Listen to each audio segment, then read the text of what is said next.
Hi, I'm Phil Donahue. And I'm Marlo Thomas. And we're going on a series of double dates to find out What makes a marriage last?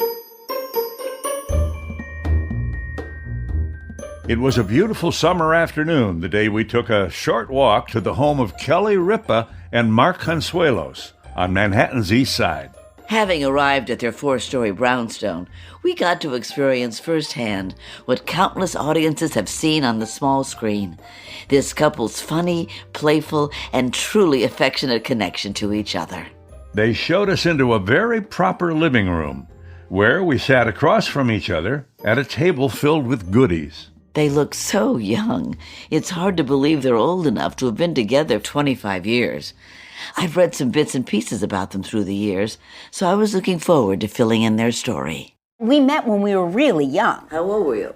24. And what about you? Did you have a place then? Yeah, I was living on my own. By that point, I hadn't had roommates in a couple of years. I was living in my own apartment. And you were you had a steady job. Yeah, I was on a soap opera. I was on All My Children. Right. That's where I met Mark. I screen tested him. Oh, really? You were in the screen test? Yeah, yes. Yeah. I met him the day before the screen test. But I had seen his picture before. The casting director, they showed you. She said, I think I found our guy. She said, he's green, he's never done anything, and he's in Tampa, Florida. And I was like, you're kidding. And she shows me this picture. And I thought to myself, I'm dazzled. I am dazzled by this person. And I don't get dazzled. A headshot is a headshot. I mean, how many headshots have we all seen? It wasn't a particularly good headshot either. I was dazzled. That's how dazzling you are. Even in a bad shot, you were dazzling. Dazzling. And so they brought him in a day early because he had never done a screen test before. I had curlers in my hair. I hadn't been in makeup yet. I looked like a disaster. You had a pimple covered up. I had a pimple coming up on my... But it was covered up with... It was covered up with like medicine. You know, it was like toothpaste or something on the pimple. And I walked into the room and there was the headshot. Were you dazzled when you met her? Of course, but I don't know that. I was such He's being polite. You know, you go from living in Tampa, getting off a plane, and then you're screen testing for a job that's going to change your life. I was, you know, my head was spinning with, I can't believe this is happening. Were you in Tampa because your family lived in Tampa? Yeah, they lived in Tampa, and I finished up my last 2 years of college in Tampa at South Florida. Yeah, and your dad is Spanish and your mom's Italian? Mexican-Italian. Mexican-Italian. Yeah. And what are you? I'm Italian, both of my parents. You're kidding. No, my mom's dad was Irish, so I think that's where I get my I think that's a great combination. It's a good combo, right? I really think so. Yeah. He always says that Italians and Irish make the best kids. And I don't know why I say that. I can't prove it. No, but I agree with you. Because I think my parents have, I mean, speaking about marriages, between our parents have been married over 10 years, 120 years. Like, our parents have been... So you saw really good marriages. Yeah. Do you think that's helped?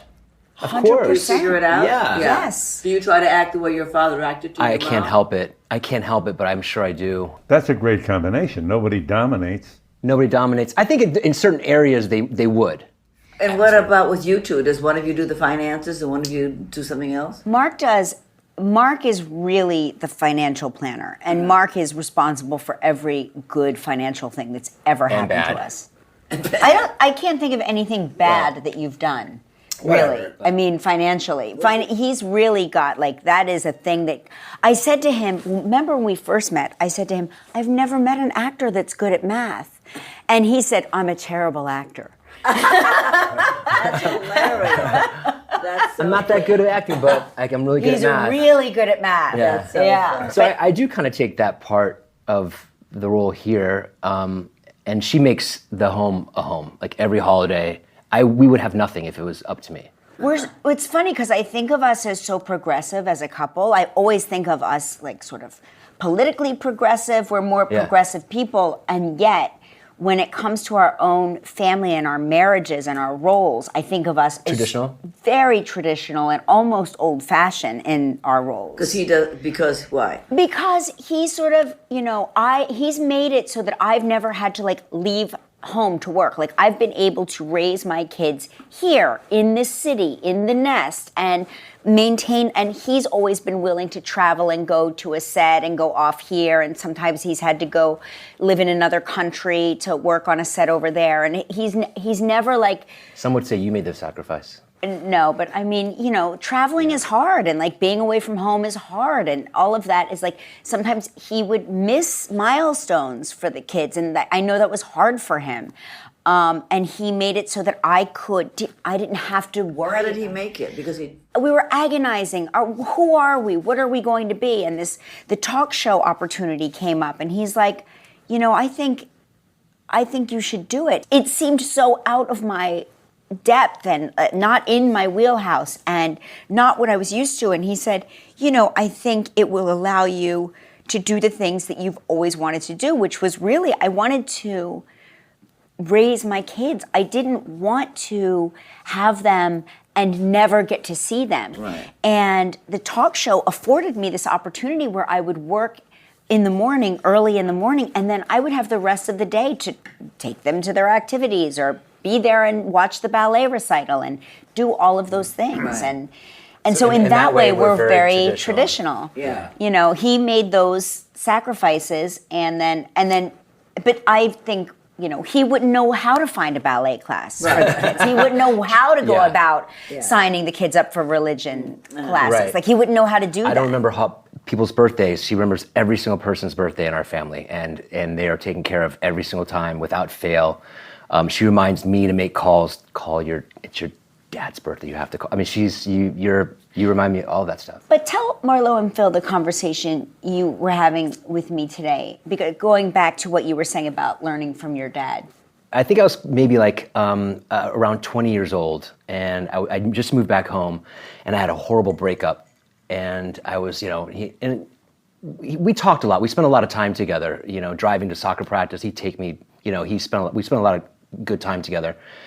And I was saying, this is it. I'm never going to get in a relationship again. I don't want to get married. I don't want to have kids. I'm just going to be by myself, And so he said to me, listen, he goes, I know you're going to be successful, and not being able to share that with someone is very sad. You're going to want to share it with someone. Oh. There's nothing more sad than an older guy by himself. Right. And I didn't believe him. I go, yeah, all right. Well, I'll be by myself. And I walked away, and I didn't believe it, and then I believed it. All my girlfriends got married. I was a bridesmaid a million times. And I thought, great, I'm going to be an actress. I'm free. I'm going to London to live for a year and do a play. I'm going to do this. I'm going to do that. It just wasn't for me. And then I met Mr. Blue Eyes here, and it was like, maybe I feel like this. I can't picture the two of you without each other. To me, it's like, it's like we are. We're the best. You really are. Peanut butter and jelly. I know. It's so good. I remember us having a very funny conversation because Kelly was very independent and lived in the city for about 5 or 6 years before I got there. And she was, on her own, and she did her thing. And then when I came in, I am a traditional guy. I feel like there are certain roles. It's hard to explain exactly what those roles are, but we had a conversation where I said, hey, listen, there's really only a room for one man in this relationship. and it's gonna be me. I think we were arguing over where we were going on vacation. It was it was a luxurious problem to have. And I said to him, I am a woman of this generation. And I've been on my own for a long time. I've not answered to my parents. Right. Yeah. So I'm a grown woman, and so you're going to have to forgive me if it takes me a minute to keep up with the clock that you're rolling back before my, I forget what it was about, but we laugh about it now. It was kind of a funny. It was funny. But it's a great conversation. What I will say though is, I've watched Mark with our daughter. And the way you raise her to never take a backseat position to any person that she dates, any man that she dates. Like, it's funny. The evolution of you is kind of fascinating. When we first got married, I think Mark felt like he rushed into it and maybe he made a mistake and maybe he was regretting it. And he took my wedding ring and threw it out the window. Whoa. And then he turned around and I said, I'm still here. Because I really think he thought in that moment that somehow I would just go and like vanish or evaporate. And I was like, now what? And, and I think it was like that moment of, oh my gosh, she is still here. And I just did that horrible thing. And she's still here. And she doesn't really seem that rattled, right? If I'm getting into your head in the moment. That was a big move. It was a big, bold move. And I think he was like 25 years old. Yeah. Not But that's too smart. great. But that's people who are getting married are 25 years old. That's what this right. is about. Yeah. You don't do that when you're 52. Or exactly. 48, No, you don't. And I think, God, I hope we don't. But that was the thing. It was like I looked at him and I said, I get it. Like I get it. I'm young and married. I'm scared too. Like I get it. This is forever. I'm with you. Now we have to go find that ring because And I did. Yeah. I love this story more than anything. But that was like, that to me is like, that's a defining moment. I'm sure there are a lot of people that would have said, I'm done. I'm done. That is outrageous. That is crazy behavior. Right. And I understood where it was coming from. It was like coming from a place of terror and genuine fear. And, oh my God, I have to spend the rest of my life with this woman who does not value time, who is chronically late. Let me ask you this. What's the biggest challenge you think you've ever faced as a couple? Because what's important about that is how you come back from it. How do we get through trying moments? Yeah, or something scary. It's interesting. Yeah. I think that one of us remains extremely calm. Is it always the same one? Nope. Nope. No, it's usually... It depends on the situation. It depends on the... If it's happening to us together, we have got a moment like, oh my God, one of us stays calm, the other one freaks out, and we get through it. I'm talking like family cancer when his mom was diagnosed with breast cancer, and it was like a scary time for us. And it was. And your mom. And then my mom got cancer, and my dad had heart surgery, and our parents were falling like dominoes. And thank God they're all fine now. So what did you do? This is so great because this is what everybody goes through. We all have parents older than us. Right, of course, so we're gonna right. deal with it. So how did you help each other? How did you... did you get the news on the phone? And then what did the other one do? So, do you want to hear something really funny? We were with my mom when she was diagnosed, and Mark and my mom came home from the doctor. It was at 10:30 in the morning. I had just had my son Michael, who is now 22 years old. I think I was still on maternity leave, which is why I was home, and you guys, and it was, I think, 10:30 a.m., 10 a.m., they opened a bottle of scotch. We had never, we kept a bottle of scotch just sort of like, in case anybody ever asked for scotch, we had never, nobody ever said, do you have scotch? Yeah, we're like, we didn't, it was in case anybody successful ever came over, we would offer them scotch. And they opened a bottle of scotch, and they both drank like a tumbler of scotch, and I had never seen my mom drink it. And you were crying. You were devastated. And I was sobbing, and I called my sister, and my sister said, I can't talk.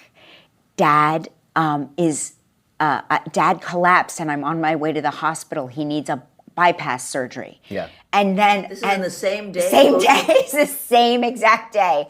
And I said to Mark, oh my God, we are cursed. We have to get a priest here. I mean, we need holy water. We have to burn candles.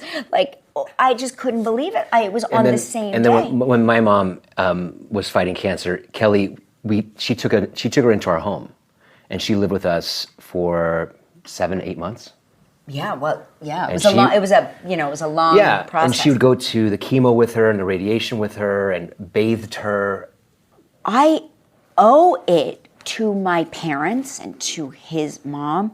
I owe it to them to take care of them the way they've taken care of us. I don't want to screw it up. I don't want to give them substandard care because they raised us. So they raised us in a way that is like, Yeah, but we are my parents didn't raise you. But And you did, and Well, she does it, and she does it. I mean, You my did dad. it for his mother. Yeah, and my dad comes to New York for his heart doctor, and she goes with him and sits there and takes notes for him and accompanies him. I mean, it's. And where are you when she's doing that? I'm in Vancouver working, Oh, typically. right. I'm not here, but she does it. She's like, I'm going. That's great. But that bespeaks a wonderful testament to your folks. my mom gave me the best advice. She said, be good to your mother-in-law. She said, you treat your mother-in-law the way you would treat me, but nicer. We'll have more after a quick break.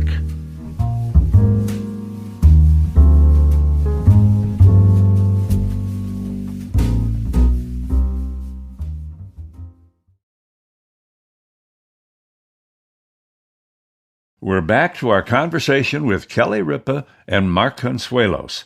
They seem so perfectly aligned. Marlo naturally wanted to know, how do they fight? How you fight is something to learn. I mean, we had to learn how to fight. I am an immediate thing. I'm a firecracker that goes off right now. Yeah. He would simmer for a while and then explode.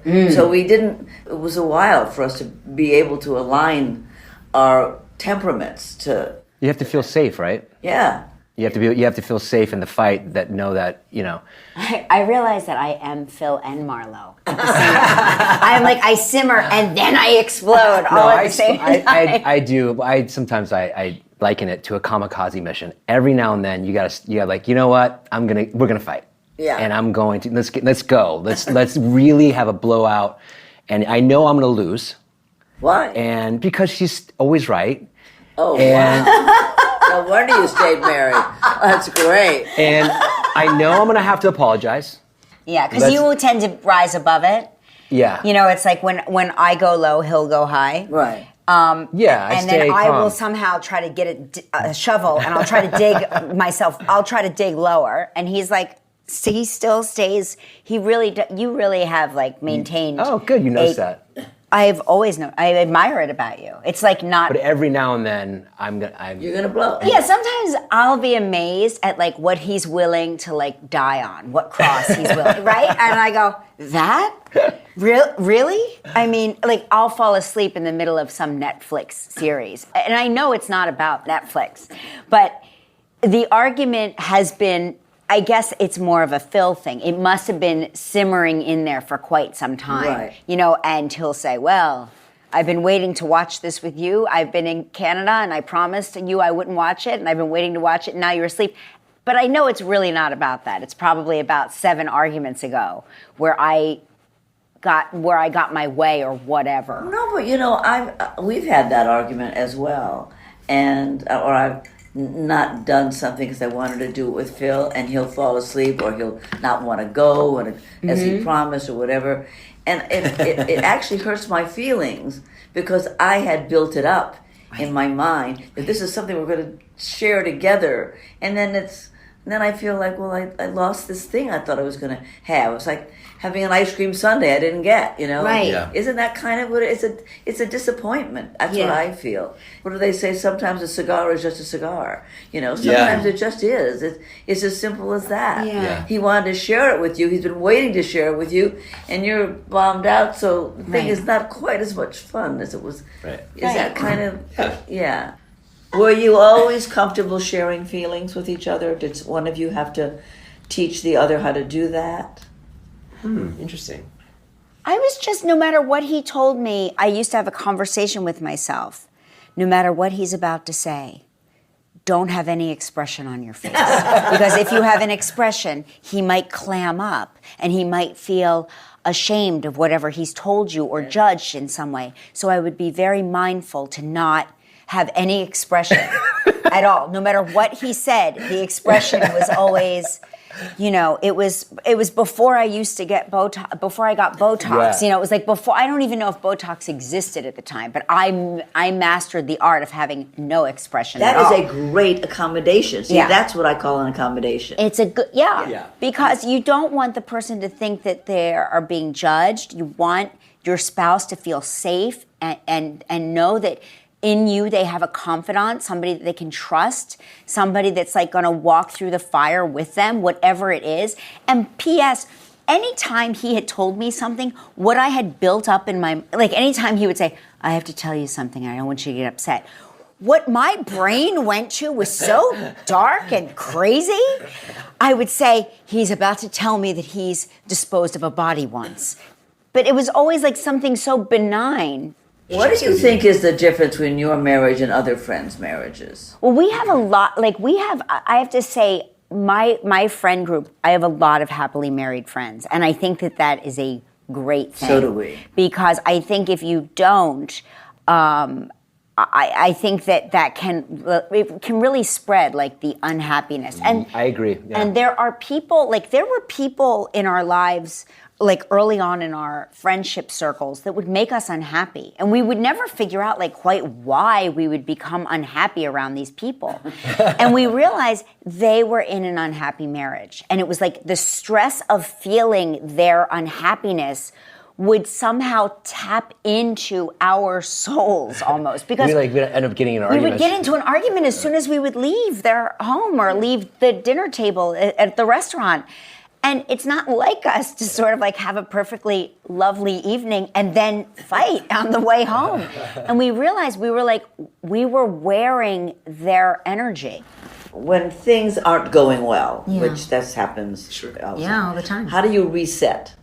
Well, you think about what you did wrong, and then you talk about it, and you apologize for it. You apologize. Even if you feel like you've done nothing wrong, I think you owe it to yourself and to your spouse to put yourself in the other person's position and see it from their perspective. Like, if we're at a dinner party, he'll make a comment, and maybe it's something that embarrassed me. But from his point of view, it was just funny and it got a laugh or whatever. And from my point of view, I'm embarrassed. It hurt my feelings, right? And I think that that's something that Mark is really good about. Instead of like getting defensive, he'll say, I didn't think that would hurt your feelings. I'm so sorry. I did not mean to embarrass you. Or I see what you mean. Or I see what you mean. Like I think that's like something that's a very kind, simple gesture. That's one of the examples of I finally am getting marriage. I think that's a good example of because I didn't used to do that. I'd get really defensive. Right. I'd get really defensive about it. I'm like, I say everything wrong. I'm like, or if I did apologize, I'd be like, I'm sorry if you're upset that I said that. Yeah, that's the like worst an idiot. apology. I would think that was a smart thing to say. Somebody else, one of our other couples said that.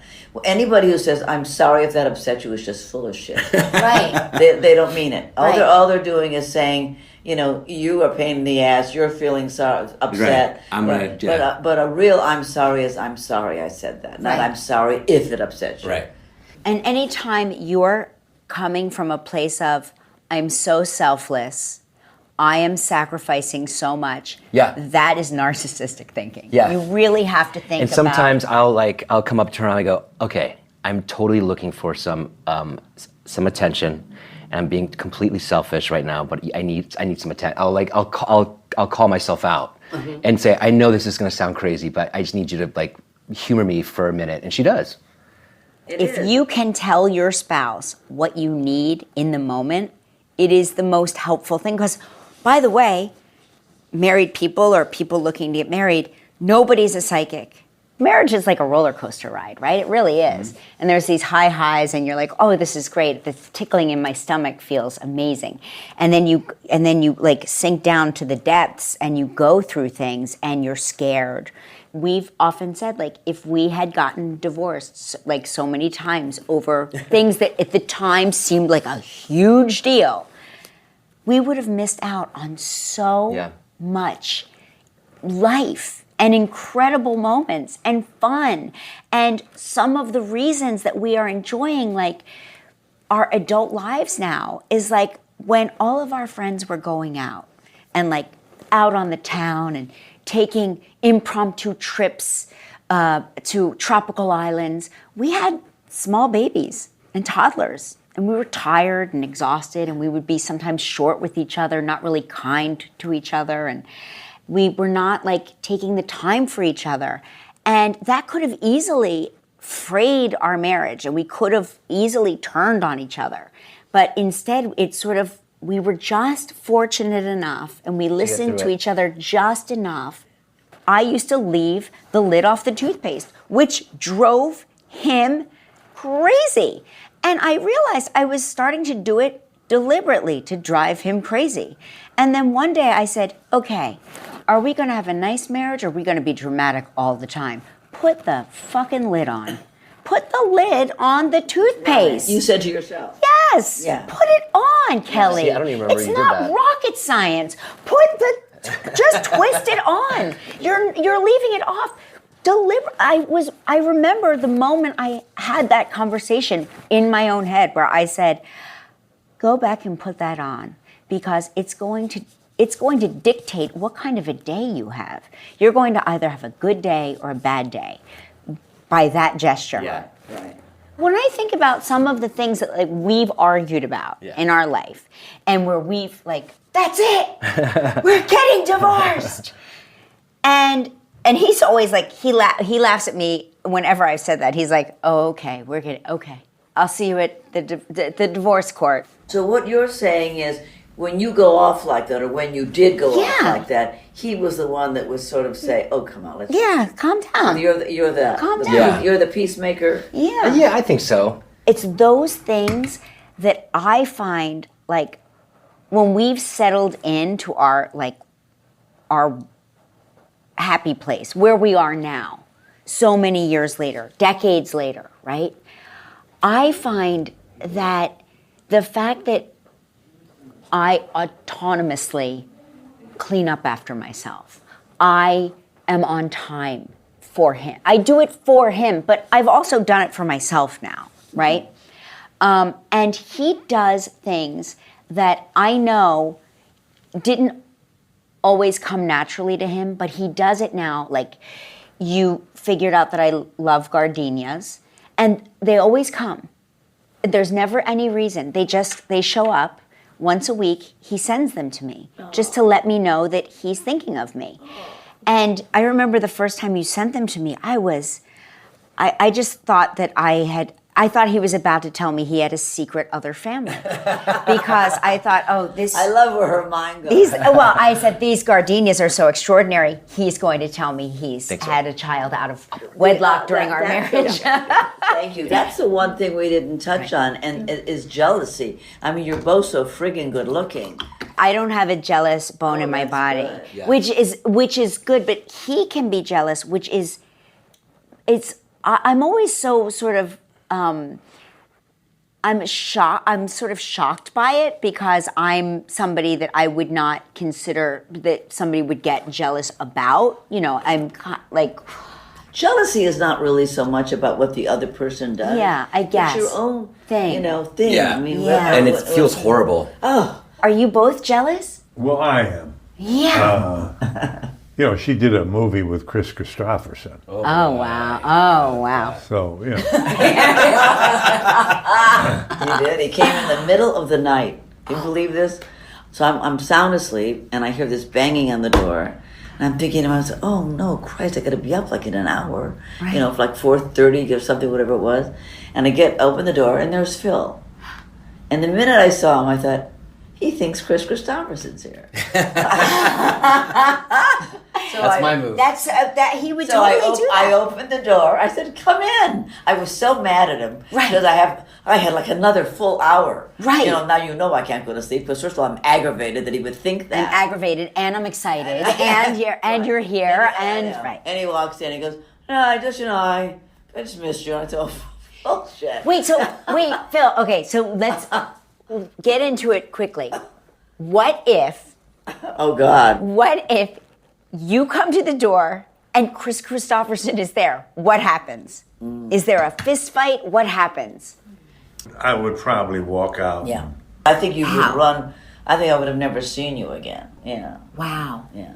You see, with Mark, there would be crime scene tape. There would be like police barricades, and there'd be a whole. Me too. Right? Yeah. Yeah. And because you did that a few times at our Good. house. Let's hear it. I would show up. He would show up, and I remember one time I looked at him and I said, "Aren't you tired of catching me here actually doing what I'm saying I'm doing?" I was doing a show in Boston, and we didn't have cell phones at the time, right? And I couldn't get a hold of her all day, and I got a really bad feeling. And Little green monster. Yeah, it's horrible. And so, unfortunately, there are flights to New York from Boston every hour. And I got her finally on the. You know how they used to have those on the plane, and so she said, "You sound funny." I'm like, "Nah, you sound fine. I guess it's just the phone." He said, "What are you doing tonight?" It was a Friday night. Were you married or not married? Married. We're married. What Yeah. are you doing tonight? I said, "Believe it or not, I'm cleaning the toilets." I was cleaning. So he, for some reason, thought that sounded very fishy. Oh, you didn't tell her you were on the plane. No. He wanted to catch me. I love this. And so I came in very much like, "Hey, what's going on?" And she's so happy to see me. He tells the doorman, he goes, call up to the apartment and tell her that there's a flower delivery. Oh, And- that's so perfect. And I was like, a flower delivery? And I'm so excited because I'm thinking, oh my gosh, he's sending me flowers. This is so nice. And I'm not kidding. I have like a Johnny Mop in one hand. I'm wearing a bathrobe. I am a disaster. I'm not how I want my husband to see me when he gets home from like his movie set. Right. And I open the door and it's him, and he comes in. He doesn't even say hello to me. sweeps, I He's know. looking They for sweep, something. yeah. He does And the I go, sweeping. right, I go, what are you? And I'm still looking for the flower guy. I was like, there's a guy coming with flowers. It's a horrible feeling. Yeah. It's oh gosh. Well, good. Wouldn't you say I'm less jealous these days? Oh my gosh, yes. There's no such thing as this perfect marriage. It's the crazy stuff that you get through together that makes it all the worthwhile. That's Kelly Ripa and Mark Consuelos. It's great how they still seem to surprise each other. Well, it'd be pretty boring if there were no surprises. That's why I married you. Until next time, I'm Phil Donahue. And I'm Marlo Thomas. Anyway, I know you're leaving tomorrow and you must be having a romantic night tonight. So No, not having a romantic night, but Yeah, we're down to one kid now, yeah, sadly. we are. I know. Double Date is a production of Pushkin Industries. the show was created by us and produced by Sarah Lilly. Michael Bahari is associate producer. Musical adaptations of It Had to Be You by Stellwagen Symphonette. Marlo and I are executive producers, along with Mia Lobel and Lital Molad from Pushkin. Special thanks to Jacob Weisberg, Malcolm Gladwell, Heather Fain, John Schnars, Carly Migliori, Eric Sandler, Emily Rostek, Jason Gambrell, Paul Williams, and Bruce Kluger. If you like our show, please remember to share, rate, and review. Thanks for listening.